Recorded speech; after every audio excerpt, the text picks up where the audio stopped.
Hello my family, welcome back to our channel. మన channel కొత్తగా ఎవరైనా చూస్తున్నారా? అయితే సబ్స్క్రైబ్ చేసుకొని చూసేయండి మీకు నచ్చితే కనుక. అలాగే మీ ఫ్రెండ్స్ అండ్ ఫ్యామిలీ మొబైల్స్ కూడా తీసుకొని సబ్స్క్రైబ్ చేసేసి గంట సింబల్ని గట్టిగా కొట్టేయండి. అప్పుడు నేను పెట్టే వీడియోలు మీకు తొందరగా వచ్చేస్తాయి. చేపలను చూపించి ఇవన్నీ ఎందుకు, అసలు విషయం ఏంటో చెప్పు అంటారా? చెప్తాను. కానీ అంతకంటే ముందు ఈ ఫిష్ పేరేమిటో మీకు ఎవరికైనా తెలిస్తే నాకు కామెంట్ చేసేయండి, చూద్దాం ఎవరెవరికి తెలుస్తుంది. నేనైతే దీని పేరేంటో లాస్ట్లో చెప్పేస్తానులేండి. అంతవరకు మన వీడియో చూస్తూ కొంచెం గెస్ చేస్తూ ఉండండి. ఈ విధంగా అయినా మన వీడియో లాస్ట్ వరకు చూస్తారని చిన్న ఆశ ఫ్రెండ్స్. సరేనా? మరి ఇంకా ఈ ఫిష్ రెసిపీకి వచ్చేస్తే ఈ కర్రీ ఎంత బాగుంటుందో తెలుసా? మేమైతే ఫిషెస్లో బొచ్చులు అంటారు కదా, వాటికి వీటికి మాత్రమే ఎక్కువ ప్రిఫరెన్స్ ఇస్తాము. అంత ఇష్టం అన్నమాట చిన్న చేపల్లో ఇవంటే. తెచ్చుకున్నంత మాత్రాన కాదు, ఇవి క్లీన్ చేసుకోవడంలోనే తాతలు గుర్తొస్తుంటారు. అవి బయట చేయించినా సరే వాళ్ళు అంత క్లీన్గా అయితే ఇవ్వరు. మనం ఇంటికి వచ్చిన తర్వాత ఒక ½ అన్ అవర్ టు 1 అవర్ పని అయితే మనకు ఉంటుంది. ఇన్ని చేపలు అయితే మేము ఎప్పుడూ తెచ్చుకోము. మరి ఇప్పుడు ఎందుకు ఉన్నాయి అని అంటే, శంకర్ ఏమో మామూలుగా ఫిష్ తెద్దామని బజార్కి వెళ్తే అక్కడ ఒక ఓల్డ్ ఏజ్లో ఉన్న ఆవిడైతే లాస్ట్లో ఉన్నాయి నాయన ఎంతో కొంత ఇచ్చి తీసుకెళ్ళిపో అంటే కొంత డబ్బులు అయితే ఇచ్చి ఇవన్నీ తీసుకొచ్చేసాడు అనమాట. ఇవి మాకు 2 days అయితే వచ్చాయి. ఇవి పూర్తిగా క్లీన్ చేసేసరికి నాకు నియర్లీ 1 అవర్ అయితే పట్టేసింది. నార్మల్గా వాష్ చేసుకుని వండేయచ్చు, కానీ ఆ నీచి స్మెల్ గట్రా ఉంటే అస్సలే తినాలనిపించదు. అలాగే ఇవి కొంచెం మెత్తగా ఉంటాయి అన్నమాట. ఆ పైన పులుసు అంటారు కదా, అది చేప చిదిగిపోకుండా జాగ్రత్తగా పైన తల నుంచి కింద తోక వరకు మళ్ళీ మనం తీసుకోవాలి. ఎక్కడైనా ఏమైనా ఉండిపోతుందేమో అని మనం అలాగే నీట్గా క్లీన్ చేసుకోవాలన్నమాట. ఇవి చేసేటోళ్ళు ఆ తల వాటి ఐస్ తీసి ఇవ్వరనమాట. ఒక పెద్ద చేప తెచ్చి దాని ఐస్ మర్చిపోయి తీయకపోయినా 2 కదా, అంతేం అనిపించదు. కానీ ఇవి చాలా కళ్ళతో కూడుకున్న పని కదా, అందుకే తీయక తప్పదు, లేకపోతే చాలా బాగోదన్నమాట. అందుకనే నేను ఈజీగా ఇలా కట్టర్తో అయితే కట్ చేసేస్తున్నాను. చేత్తో ఎంతసేపు తీస్తామో అని చెప్పి. అలా అయితే ఐస్ కూడా కొంచెం పగిలిపోయినట్టు అయిపోతున్నాయి. ఇలా అయితే చాలా ఈజీగా అయిపోతుంది. కొరియన్స్ ఎక్కువగా ఇలానే కట్ చేసుకుంటారు, అందుకే ఈ ట్రిక్ అయితే నేను ఫాలో అయ్యాను అనమాట. మీరు కూడా ట్రై చేయండి, వెంటనే ఈజీగా వేగంగా అయిపోతుంది. చూసారా ఎంత నీట్గా వచ్చేసాయో. అయితే క్లీన్ చేసుకున్న తర్వాత ఇప్పుడు బాగా వాటర్తో వాష్ చేసేసుకోవాలి. అంటే ఆ ఎర్ర చేపలు కాస్త తెల్లగా వచ్చేయాలన్నమాట. వాటర్తో వాష్ చేసుకున్నాక కొంచెం పసుపు ఉప్పుతో కూడా అలా కడిగి పక్కన పెట్టేసుకోవాలి.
చూసారు కదా, ఈ పసుపు ఉప్పుతో క్లీన్ చేసేటప్పుడు మాత్రం చాలా స్మూత్గా హ్యాండిల్ చేయాలి. చూసారా ఎంత వైట్గా వచ్చేసాయో, ఇలా తెల్లగా వచ్చేయాలన్నమాట.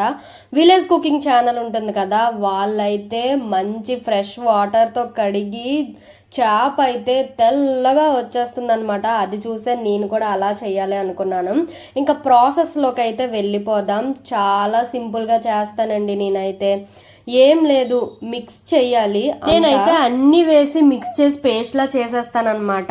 ఈ అన్ని ఇంగ్రీడియంట్స్ ఏంటి అంటే ఆనియన్స్, టమోటా, అల్లం, వెల్లుల్లి, ధనియా పౌడర్, జీరా పౌడర్, కారం, ఉప్పు, పసుపు అండ్ ఏదైనా ఫిష్ మసాలా ఉంటే అది కూడా అన్ని వేసి పేస్ట్ లా చేసేస్తే సింపుల్గా ఉంటుంది, ఏం ప్రాబ్లం ఉండదు. నేను ఎప్పుడు ఇలానే చేస్తాను, చాలా బాగా వస్తుంది.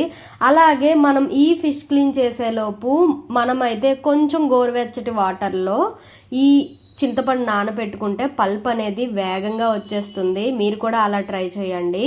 ఇంకా తర్వాత అయితే ఒక కడాయి పెట్టుకొని దాంట్లో ఆయిల్ వేసి అది హీట్ అయిన తర్వాత 4-5 చిల్లీస్ అయితే ఇలా రెండులా చీల్చి అయితే ఫ్రై చేసేస్తాను. ఈ ఫ్రై అయ్యాక ఆ పేస్ట్ కూడా మిక్స్ చేసుకున్నాం కదా, ఆ పేస్ట్ కూడా వేసి ఫ్రై చేసేస్తాను అనమాట. ఈ పేస్ట్ అంతా కొంచెం పచ్చి వాసన పోయినంత వరకు మనమైతే ఫ్రై చేసుకోవాలి. సిమ్లో పెట్టుకుంటే మంచిదన్నమాట. ఎందుకంటే మనం మసాలాలు అన్నీ ఇందులో వేసేసాం కదా, అలా అని చెప్పి.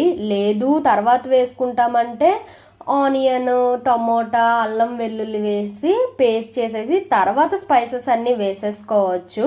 నేనైతే ఇదే ప్రాసెస్లో చేస్తానన్నమాట. నాకు చాలా సింపుల్గా ఉంటుంది, అలాగే చాలా టేస్టీగా కూడా ఉంటుంది. ఇంకా చూసారా పల్ప్ ఎంత ఈజీగా వస్తుందో. అస్సలు ఎక్కువసేపు నానపెట్టలేదు నేను. ఆనియన్స్, టమాటాలు కోసుకొని మసాలా రెడీ చేసుకునేసరికి నానిపోయింది. మర్చిపోయినా ఏం ప్రాబ్లం లేదు. ఇలా గోరువెచ్చటి వాటర్లో గనక మీరు ఒక్క 2 మినిట్స్ నానబెట్టేస్తే పల్పు మాత్రం చాలా ఈజీగా వచ్చేస్తుంది అనమాట.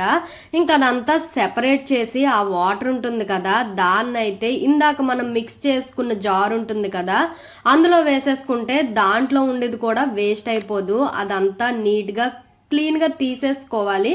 అప్పుడు అది కూడా వేస్ట్ కాదనమాట మనకి.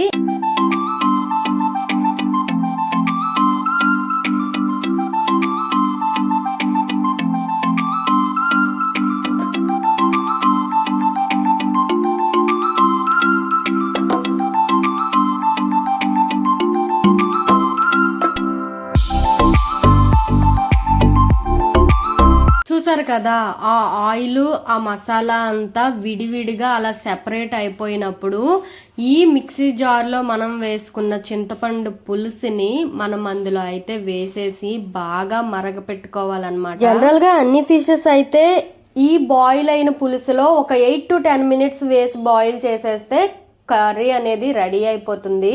కానీ ఇది మాత్రం అలా కాదు, మెత్తగా ఉంటాయని చెప్పాను. దట్టు చిన్న చేపలు కదా. ఒక స్టవ్ ఆఫ్ చేసేసుకునే ఒక 2-3 మినిట్స్ ముందే మనమైతే ఇవి వేసుకోవాలి. లేదంటే గ్రేవీతో కలిపి మొత్తం పేస్ట్లా అయిపోతుంది, ఏం బాగోవు. నేనైతే ఒక 10 to 15 మినిట్స్ ఈ పులుసుని అయితే బాయిల్ చేసుకొని తర్వాత వేస్తున్నాను. నాకైతే పులుసు కొంచెం ఎక్కువగా కావాలి కాబట్టి కన్సిస్టెన్సీ ఇలా ఉంది. మీకు లేదు గ్రేవీలానే కావాలి అని అంటే కొంచెం ఆ వాటర్ అనేది తగ్గించి వేసేసుకోండి. ఇంక ఇవన్నీ వేసుకున్న తర్వాత జస్ట్ అలా సెటిల్ చేయాలన్నమాట. అలా గనక అయితే ప్రతి ఫిష్ కూడా ఈవెన్ గా ఉడికిపోతుంది. ఇంకా కొంచెం బాయిల్ అయిన తర్వాత ఇలా ఫ్రెష్ కరివేపాకు వేసుకుంటే గనక ఆ ఫ్లేవర్కే నాకు నోట్లో నీళ్ళు వచ్చేసాయి. అప్పుడు మీరు కూడా ట్రై చేయండి, ఎందుకు చెప్తున్నానో అర్థం చేసుకోండి. ఇంకా ఫిష్ చూసారా ఎంత బాగా బాయిల్ అయిపోయిందో. అప్పటికి నేను 2 మినిట్సే అలా బాయిల్ చేశాను, అయినా ఉడికిపోయింది చూడండి. అందుకనే చెప్తున్నాను, దీన్ని పులుసు దించుకునే ముందు మాత్రమే వేసుకోవాలి. అలా అయితేనే చేపలా ఉంటుంది. ఇంకా లాస్ట్లో కరివేపాకు వేసుకొని ఆఫ్ చేసేసుకోవాలి స్టవ్ అయితే. యమ్మీగా మనకి చేపల పులుసు రెడీ అయిపోయింది. ఆ ఫ్లేవర్కి అయితే నాకు అస్సలు ఆగట్లేదు. దీన్ని గనక వేడి అన్నంలో వేసుకొని తింటే ఉంటుంది స్వర్గమే. ఇంకా నేనైతే దీన్ని తింటూ ఎంజాయ్ చేస్తాను. మీరు ఈ వీడియో ఇంతవరకు చూసినందుకు చాలా థ్యాంక్స్ అండి. మన వీడియో గనక మీకు నచ్చినట్టయితే, ఇంకా మన వీడియోస్ మీకు రావాలి అని అంటే లైక్ చేయండి, షేర్ చేయండి, సబ్స్క్రైబ్ చేసుకోండి. అలాగే గంట సింబల్ని కూడా గట్టిగా కొట్టేయండి. Bye.